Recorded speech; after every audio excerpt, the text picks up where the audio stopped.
When did Russia's war against Ukraine begin?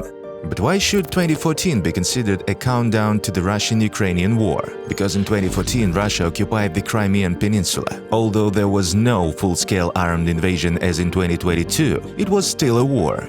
And here is why. In 2013, Russian General Valery Gerasimov, chief of the General Staff of the Russian Armed Forces, published an article, the ideas of which will later be called the Gerasimov Doctrine. Looking back, everything described in this article is an instruction on the creeping seizure of Ukraine. The idea of modern war in the version of the Russian general is that it takes place not in the open, but with the help of manipulative methods. For example, one of the tools of hybrid warfare under Gerasimov is the creation of a network of so-called public organizations in the enemy's territories. The goal is to spread sleeping agents, create sabotage groups on enemy territory, and prepare the ground of anti-state uprising. The occupation of Crimea took place against the background of the 2013-2014 protests in Kyiv, called the Revolution of Dignity. At the end of 2013, Ukraine was preparing to sign an association agreement with the European Union. At the last moment, the Ukrainian political elite turns 980 degrees, gives the back of the agreement with the European Union, and draws attention to the custom union formed by Russia, which includes only Russia, Belarus and Kazakhstan, such a mini copy of the USSR. As a reaction to this, in November 2013, Kyiv residents come out to protest. The slogan is "Ukraine is Europe." A week later, the authorities violently disperse the action of students. This causes even more indignation of society. Now many more Ukrainians protest against police brutality. At the same time, Russia is launching an information war against Euromaidan. Supporters of the European direction of development are called drug addicts and Nazis. The slogan "Ukraine is Europe" is contrasted by Russian propaganda with the narrative of infringement of the rights of the Russian-speaking population of Ukraine. In fact, Ukraine was a de facto bilingual country. And in private communication, everyone freely communicated in Russian. On the Maidan, everything ends with the shooting of protesters. President Yanukovych, fearing responsibility, flees to Russia. There is actually no government in Ukraine. At this point, Russia launches an invasion of Ukraine, according to the principles of hybrid warfare described by Gerasimov. In February 2014, sabotage groups allegedly appear in Crimea from the ground. They were popularly called Green Men. Well-equipped and armed unmarked military personnel. They are supported by unknown people in civilian clothes, who call themselves self-defense units of the Crimea. They seize Ukrainian military units in Crimea according to this scenario.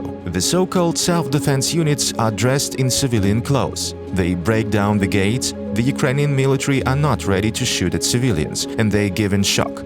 Then armed green men come after civilians and take power into their own hands. This is how Russian saboteurs take control of all military units and administrative buildings in Crimea. And in a couple of weeks, Russia is holding a pseudo-referendum in the occupied Crimea. A referendum organized in 2 weeks, without access from international observers, and even at gunpoint, is not recognized by the civilized world. But for Russia, this formal reason is enough to declare Crimea Russian. Putin publicly declares that there were no Russian military personnel in Crimea. However, later photos of Russian military personnel awarded medals for the so-called return of Crimea will appear online. Date: February 20th, 2014, March 13th, 2014. Interestingly, on February 20th, Viktor Yanukovych was still in Ukraine.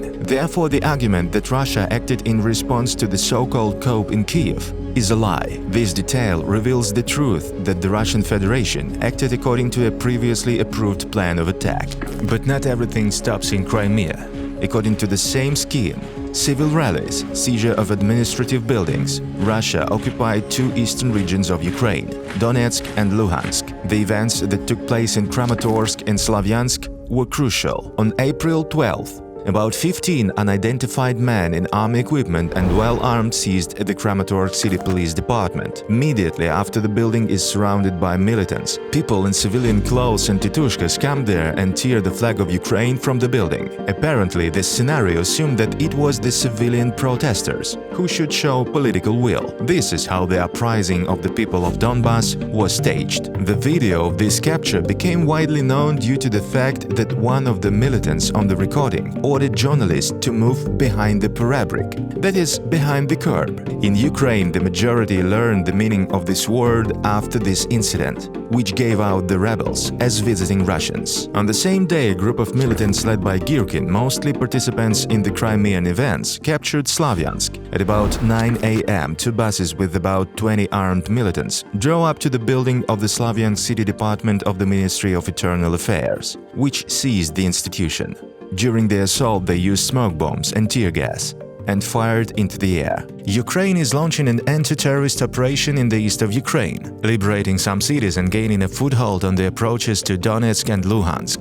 In fact, the deterrence of Russian hybrid groups from further expansion begins. Russia launches a propaganda message that Crimea wanted to join. And in the east of Ukraine, local miners and tractor drivers are fighting. However, militants with Buryat appearance or Moscow pronunciation are constantly caught in the lenses of TV cameras, and they are fighting with Russian weapons. On July 17th, a passenger plane is shot down on a flight Amsterdam-Kuala Lumpur. 298 people are dead. An international investigation team proves that the plane was shot down by a Russian air defense system missile Buk. Such equipment cannot be purchased in the store. In February 2023, the ECHR recognized that Russia exercised effective control over the temporarily occupied territories of Donbas from May 11, 2014 until at least January 26, 2022. However, Russia continues to pretend that they are not there and will give it out until February 24, 2022, when no longer hiding it shells the entire territory of Ukraine with missiles. Although even then, Putin does not call it a war.